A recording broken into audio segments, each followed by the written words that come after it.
Best health packages up to 80% discount. Tirumala Diagnostics. నమస్తే sir. నమస్తే. గోవాలో జరిగిన ఇన్సిడెంట్ వైరల్గా మారిందని చెప్పుకోవచ్చు. తన కడుపున పుట్టిన 4 ఏళ్ల పిల్లాడిని తన చేతులారా తానే చంపిందన్న వార్త వినగానే చాలామంది తల్లులు ఒక రకంగా గందరగోళానికి, డిప్రెషన్కి, యాంగ్జైటీకి లోనయ్యారనే చెప్పుకోవచ్చు. కన్న తల్లి ఇన్సిడెంట్కి పాల్పడిందా అన్న ఆలోచన, కన్న తల్లి చేసిందన్న షాక్కి చాలామంది గురయ్యాము. దాంట్లో నేను ఒకదాన్ని కూడా చెప్తున్నాను. డివోర్స్ అయ్యి కూడా 2 years అయిందని కూడా మనం వింటూ ఉన్నాం కథనాలు. వాస్తవ కోణాలు ఏంటనే విషయం పక్కన పెడితే, తండ్రి చూడడానికి వీల్లేదు, తండ్రి దగ్గరికి పంపడానికి వీల్లేదు అన్న ప్రాసెస్లో ఇది చేసిందా, నాకు దక్కాలి తండ్రికి దక్కకూడదని దాంతో చేసిందన్న విషయాలు మనకు తెలియదు. బట్ కొడుకుని చంపాలన్న ఆలోచన అంత తెగించింది అంటే ఏ విధంగా చూడొచ్చు సార్ దీన్ని? మనం ముందుగా అసలు ఏం జరిగిందనే విషయం మాట్లాడుకొని, దాని తర్వాత అసలు ఆ తల్లి అంత కఠినంగా అసలు అలాంటి నిర్ణయం తీసుకుందంటే అసలు అది అంటే ఆ వ్యక్తిని మనిషి అనాలా లేకుంటే ఏమనాలా అని తర్వాత మాట్లాడుకుందాం. ఫస్ట్ అయితే మాత్రం ఆవిడ హస్బెండ్తో డివోర్స్ అయిపోయింది. డివోర్స్ అయిపోయి ఆయనకు కూడా ఇంకా ఆయన జకార్తాలో ఆయన పాటికి ఆయన ఉద్యోగం చేసుకుంటూ, ఈమె టాప్ రెప్యూటెడ్ ఇంటెలిజెన్స్ పరంగా మాట్లాడితే ఏఐలో టాప్ 100 బెస్ట్ ఏఐ పీపుల్లో ఈమెకి 2021లో ర్యాంకింగ్ కూడా ఇచ్చి, ఇంటెలిజెన్స్లో ఏమాత్రం కోణం తక్కువే లేదు. అంటే తెలివితేటల్లో కానీ లేకుంటే ఇటువంటి కోణంలో ఎటువంటి దాంట్లో డౌన్ లేదు. కానీ ఈవిడ మొన్న ఈ మధ్య January 6 రోజు గోవాకి వెళ్ళి 8th దాకా గోవాలో ఉండి, తను తన కొడుకు 4 ఏళ్ల కొడుకుతో ఇద్దరు గోవాలోకి వెళ్ళి ఒక సర్వీస్ అపార్ట్మెంట్ తీసుకొని జస్ట్ వెకేషన్ లాగా వెళ్ళి, తర్వాత అపార్ట్మెంట్లో నుంచి తిరిగి వస్తూ చెక్అవుట్ చేస్తున్నప్పుడు, యాక్చువల్ గోవా నుంచి బెంగళూరుకి వెళ్ళడానికి నాకు కార్ కావాలంటే వాళ్ళు ఫ్లైట్లో వెళ్ళచ్చు కదంటే, లేదు నాకు కారే కావాలని అప్పటికప్పుడు హోటల్ వాళ్ళ చేత ట్యాక్సీ హైర్ చేయించి ఎమర్జెన్సీకి వెళ్తుంటే, అదేంటి ఇవి 4 ఏళ్ల పిల్లాడితో వచ్చింది కదా, ఇప్పుడు ఒంటరిగా వెళ్తుందని చెప్పి వాళ్ళకి డౌట్ వచ్చినా కూడా సర్లే అని చెప్పి వాళ్ళు కామ్ అయిపోయి, ఈవిడ బయలుదేరంగానే రూమ్ క్లీన్ చేద్దామని వెళ్ళంగానే రూమ్ క్లీన్ చేస్తున్న ఆ పీపుల్ ఎవరైతే ఉన్నారో ఒక్కసారికి చూసి షాక్ అయ్యారు. ఎందుకంటే అక్కడంతా రక్తపు చుక్కలు పడున్నాయి. ఏంటో రక్తపు పడుగులో ఉందని చెప్పి వెంటనే హోటల్ వాళ్ళు అలర్ట్ అయ్యి పోలీస్ వాళ్ళకి కాల్ చేస్తే, పోలీస్ వాళ్ళు వెంటనే ఆవిడకి కాల్ చేయకుండా డ్రైవర్కి, ఎవరైతే ఈ డ్రైవర్ బుక్ చేసిన హోటల్ వాళ్ళే కాబట్టి డ్రైవర్కి కాల్ చేసి ఇమీడియట్గా ఆ పర్సన్ అక్కడికి తీసుకెళ్ళండి, దగ్గరలో ఉండే స్టేషన్ ఎక్కడుంటే అక్కడికి తీసుకెళ్ళండి, ఇంటికి మాత్రం తీసుకెళ్ళబాకండి చెప్పగానే అక్కడికి అలర్ట్ అయ్యారు. ఈ హోటల్ వాళ్ళు వెంటనే ఆమెకు ఫోన్ చేస్తే, మీ పాప ఎక్కడ కనపడట్లేదంటే, లేదు మా బాబు ఎక్కడ కనపడట్లేదంటే, మా ఫ్రెండ్ వాళ్ళ ఇంట్లో గోవా ఇంట్లో వదిలేసి నేను వెళ్ళిపోతున్నాను అని చెప్పి తను చెప్పింది. వీళ్ళు నేరుగా పోలీస్ స్టేషన్ దగ్గర తీసుకెళ్ళంగానే ఆవిడ ఎందుకు అది చేసిందంటే, భర్త మీద రివెంజ్ తీర్చుకోవాలన్న ఒక మైండ్ సెట్తో, మనిషికి తెలివి ఉండి ఒక CEO అయ్యి ఉండి ఒక ఏఐ ఇంటెలిజెన్స్లో ఒక టాప్ 100లో తనకు ఒక ర్యాంకింగ్ ఇచ్చుండి, తను ఒక నెక్స్ట్ లెవెల్ ఇంటెలిజెంట్ అయ్యుండి కూడా ఒక భర్త మీద రివెంజ్ తీర్చుకోవాలని చెప్పి, ఈరోజు ఆ భర్త మామూలుగా కోర్టులో వాదిస్తూ కోర్టులో పోరాడుతూ ఉండి డివోర్స్ అయిపోయినా కూడా బిడ్డను కూడా నేను చూడాలని చెప్పి, నేను మేబీ పనుల మీద అక్కడ ఉన్నాను కానీ బిడ్డని చూడాలని చెప్పి అంటే, కోర్టు కూడా దానికి ఒప్పుకొని ఆయనకి బిడ్డని చూసే నీకు హక్కు ఉంది అని ఇస్తే, ఈరోజు ఆ బిడ్డని చూసుకుందాం అని చెప్పి నెక్స్ట్ ప్లాన్ చేసుకొని వద్దాం అనుకున్న లోపల బిడ్డని చూస్తున్నాడో లేదు తెలియదు కానీ బిడ్డ శవాన్ని చూడాల్సి వస్తుంది.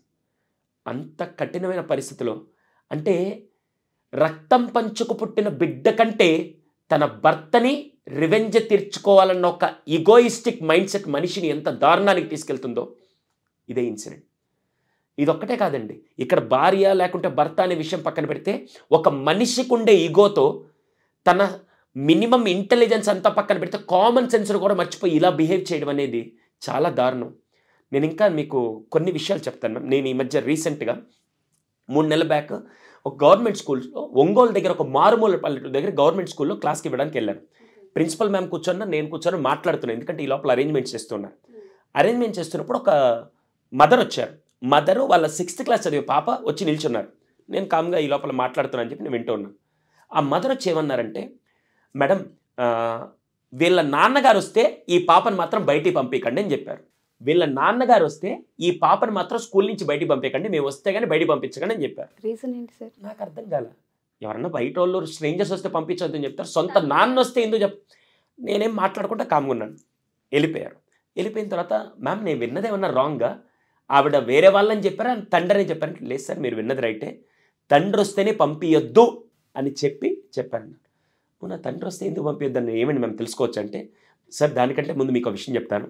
కరెక్ట్గా వారం క్రితం ఈ ఊర్లో ఒక ఇన్సిడెంట్ జరిగింది.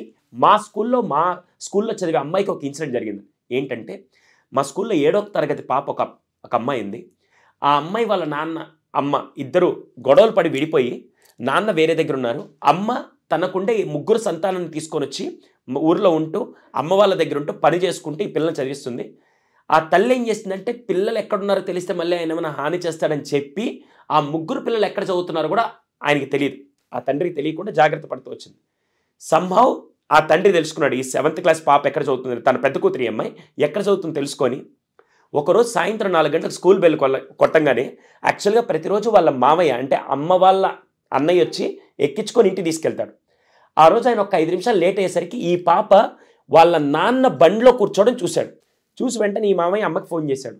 ఏమే మీ ఆయన వచ్చి ఇలా తీసుకెళ్తున్నాడంటే సర్లే చూడాలనిపించిందేమో తీసుకెళ్తున్నాడులే అని చెప్పి ఆవిడ కామ్ అయిపోయింది. నేరుగా తీసుకెళ్తున్నాడు. ఆ పాప కూడా చాలా ఆనందంగా తండ్రితో వెళ్తున్నానని చెప్పి చాలా రోజుల తర్వాత తండ్రితో ఉన్నానని చెప్పి ఆనందంగా వెళ్తూ ఉంది. సీన్ కట్ చేస్తే నెక్స్ట్ డే 9:30కి ఈ మేడంకి ఫోన్ వచ్చింది, ప్రిన్సిపల్ మ్యామ్కి. మ్యామ్ ఒక్కసారి ఇక్కడికి రాగలుగుతారు, ఊరి చివరి దగ్గర రాగలుగుతారని. ఏమైంది సార్ అంటే రండి కొద్దిగా అర్జెంట్ అనగానే వెళ్ళంగానే తను అసలు ఏం లేదు, అక్కడంతా పోలీసు వాళ్ళందరూ ఉన్నారు. పుస్తకాలు ఆ పాప పేరు మీద ఉండే పుస్తకాలన్నీ రోడ్డు మీద పడున్నాయి. బ్యాగ్ చెట్టుకి ఇలా ఇసిరేసి ఉంది, తన చున్నీ ఇలా ఇసిరేసి ఉంది. రక్తం మడుగుల్లో ఆ 7th క్లాస్ పాప పడుంది. తండ్రి చంపేశాడా సార్? ఆ తండ్రి చంపేసి అది ఎక్కడంటే వాళ్ళ ఊరికి వెళ్ళే 2 ఊర్ల ముందు ఆ పాపను అక్కడ సాయంత్రం తీసుకెళ్ళి చంపేసి మళ్ళీ తన్ని పోలీసు వాళ్ళు పట్టుకున్నారు. పోలీసు వాళ్ళు పట్టుకున్న తర్వాత అడిగితే ఎందుకు చంపావంటే నా భార్యతో నాకు గొడవైంది, నా భార్య నా 3 పిల్లల్ని తీసుకెళ్ళిపోయింది, ఆ 3 చంపేదాకా నేను మాత్రం ఆగను, అలా చంపి తన మీద రివెంజ్ తీర్చుకోవాలని చెప్పి ఇప్పుడు ఒక్కరినే చంపాను, ఇంకా 2 పిల్లలు చంపాలి నేనని చెప్పి పోలీసు వాళ్ళు చెప్తే విన్న ఊరి వాళ్ళందరూ షాక్ అయ్యారు. అంటే ముదనష్టపు దరిద్రపు ఇగోల కోసం రివెంజ్ తీర్చుకోవాలని చెప్పి అసలు అన్యం పుణ్యం తిరిగిన 4 ఏళ్ల పిల్లాడిని లేకుంటే 7వ క్లాస్ చదివే ఒక అమ్మాయిని ఒక రివెంజ్ మెంటాలిటీ అంటే మనిషి తన లోక జ్ఞానాన్ని తన మినిమం కామన్ సెన్స్ని మర్చిపోయి పిల్లల్ని చంపి అవతల వాళ్ళ దాంట్లో ఆ సాడిస్టిక్ మైండ్ సెట్ అంటారు చూసారా, అంటే అవతల వాళ్ళని రాక్షసంగా హింసించాలంటే వాళ్ళని కొట్టడం కాదు, వాళ్ళకి ఇష్టమైన వాళ్ళని దూరం చేసి చంపేస్తే జీవితాంతం నరకం అనుభవించే విధంగా చేస్తారని చెప్పి ఒక సాడిస్టిక్ మైండ్ సెట్, ఒక రివెంజ్ మెంటాలిటీ అంటారు దీన్ని, రివెంజ్ పర్సనాలిటీ అంటారు. ఎంత దౌర్భాగ్యం అంటే ఈ రోజుల్లో తల్లిదండ్రులకి లేకుంటే నెక్స్ట్ జనరేషన్ అందరికీ మనము మార్కులు ర్యాంకులు నేర్పిస్తూ వెళ్తున్నాం. కానీ ఒక ఎమోషన్ అంటే ఏంటి, ఒక వాల్యూ సిస్టమ్ అంటే ఏంటి, అసలు మనుషుల్లాగా ఎలా ట్రీట్ చేయాలి, ఈగోని ఎందుకు లాంగ్ టర్మ్లో తీసుకెళ్ళకూడదు, ఈగోని ఎలా కట్ చేయాలని అనే విషయాల్ని నేర్పించడమే మానేస్తున్నాం చూసారా, అదే జీవితంలో చేసే పెద్ద తప్పు. అందుకే నేను ఇప్పుడు ఫైట్ చేసేది ఏంటంటే పేరెంటింగ్ అనేది ప్రతి సిలబస్లో తీసుకురావాలి. మేడం ఈరోజు చాలామంది వచ్చే కౌన్సిలింగ్ కేసెస్లో కూడా భార్యాభర్తల మధ్య గొడవల్లో ఏదైనా జరిగినప్పుడు పిల్లల మీద భయంకరంగా నరకం చూపిస్తూ వాళ్ళని, అంటే అవతల భార్యని ఏదైనా అనాలన్నా భర్తని ఏదైనా అనాలన్నా పిల్లల్ని చావగొడితే సరిపోద్దని చెప్పి ఇంకా ఉన్నారు మ్యామ్. మనం ఇంకా ఏదో 21st సెంచరీలో లీడ్ చేస్తున్నాం అని చెప్పి అనుకోకండి. ఇంకా అటువంటి దౌర్భాగ్యమైన స్థితిలో కేసులో ఇంకా చాలామంది ఉన్నారు. ఎలా అంటే వాడిని కొడితే ఓకే, వీడిని కొట్టంగానే ఈయన కంట్రోల్లోకి వస్తుంది, వీడిని కొడితే ఆయన కంట్రోల్లోకి వస్తాడని చెప్పి అలా చేస్తున్న కుటుంబాలలో అలా చిన్నప్పటి నుంచి ఎమోషనల్గా కుంగిపోయి మానసికంగా చచ్చిపోయే పిల్లలు కొన్ని వేల మంది ఉంటారు. దయచేసి ఈ వీడియో చూసే వాళ్ళందరికీ ఒకటే మనవి ఏంటంటే ముదనష్టపు మీ దరిద్రపు ఇగోల కోసమో రివెంజ్ల కోసమో లేకుంటే ఏ పగలు తీర్చుకోవాలని చెప్పి ఏ మాత్రం ఏదో మీకు భగవంతుడు అదృష్టాలు అందరిని వదిలేసి దరిద్రం పట్టినట్టు అదృష్టాలు కొంతమందికి ఇస్తే ఇలాంటి దరిద్రులకు ఇచ్చారని చెప్పి మ్యామ్ మీకు ఒక విషయం చెప్తాను. పిల్లలు లేకుండా ఉంటే వాళ్ళని ఏమంటారంటే సమాజం వాళ్ళు బయటికి వెళ్ళి ఎక్కడ మొహం కూడా చూపించుకోలేదు. ఇక్కడికే వెళ్ళినప్పుడు సమాజం అడుగుతుంది పెళ్ళైందా, ఏమి ఇంకా పిల్లలేరా అన్నప్పుడు అడుగుతున్న ప్రతి ప్రశ్న గుండెల్లో గుణపాలతో గుచ్చినట్టు ఎంత నరకం ఉంటుందని నేను చూశాను. అన్నయ్య వాళ్ళు పెళ్లి చేసుకొని 5 ఏళ్ళు పిల్లలు లేకపోతే 5 ఏళ్ళు ప్రతి ఒక్కరు అడుగుతుంటే ఒకరోజు ఇంకా ఈ వెక్స్ భరించలేదని చెప్పి అందరం తిరుమల కొండకు పైకి వెళ్ళి కూర్చొని అన్నయ్య భయంకరంగా ఏడుస్తున్నాడు, ఆ వదిన ఏడుస్తుంది, అమ్మ ఏడుస్తుంది, నేను ఏడుస్తున్నాను, ఎంత నరకం చూసో మాకు తెలుసు. భగవంతుని ఆశీర్వాదం దాని తర్వాత పిల్లలు పుట్టిన తర్వాత ఆనందం మాకు తెలుసు. కానీ ఒకవేళ పిల్లలు లేకపోతే భగవంతుడు అందరికి ఇవ్వడు. కానీ ఇటువంటి దరిద్రులకు ఇచ్చి కేవలం రివెంజ్ తీర్చుకోవాలి, వాళ్ళు ఏదో అవతల వాళ్ళ మీద సాడిస్టిక్ తీర్చుకునేదానికి ఇస్తారు చూసారా. ఇలాంటి దరిద్రులకు ఇవ్వడం కంటే పిల్లలు ఉంటే ప్రపంచాన్ని ఇంకా అద్భుతంగా పెంచే విధంగా చూపిస్తామనే అటువంటి వ్యక్తులకు దేవుడు ఎందుకు ఇవ్వడం నాకు ఎప్పటికీ అర్థం కాదు. మీరు అన్నది వాస్తవం. వాళ్ళు లైన్లోకి రావాలంటే పిల్లల్ని టార్చర్ చేస్తారు, వాళ్ళ మాట వినాలి అంటే పిల్లలకి పనిష్మెంట్ ఇస్తూ ఉంటుంటారు. ఏ రకంగా చూసుకున్నా పిల్లలు మానసికంగా ఎంత హింసకు గురవ్వాలి అంత హింసకు గురవుతున్నారు. అందుకే వాళ్ళ సూసైడ్స్ మనం ఎక్కువగా తరచూ వింటున్నాం సార్. 5th ఫ్లోర్ నుంచి దూకి చచ్చిపోయారని చెప్పి, యూనివర్సిటీలో ఇలా ఇన్సిడెంట్స్ జరిగాయని చెప్పి మనం తరచూ ఎందుకు వింటున్నాం అంటే ఫ్యామిలీలో ఎక్కడా వాళ్ళకి పీస్ కనిపించట్లేదు. చిన్నప్పుడు ప్రతి ఒక్కరి జీవితంలో జరిగే ఎమోషనల్ ట్రామాని వాళ్ళని శారీరకంగా మానసికంగా కుంగదీస్తూ ఉంటుంది. ఒక 4వ క్లాస్ పాపకి లేదా ఒక 5 ఏళ్ల పిల్లాడికి వాడు ఏదైనా చిన్నప్పుడు చూసిన ఇన్సిడెంట్ అదే జరుగుతూ ఉంటే అది అతని మీద మానసికంగా కుంగదీస్తూనే ఉంటుంది.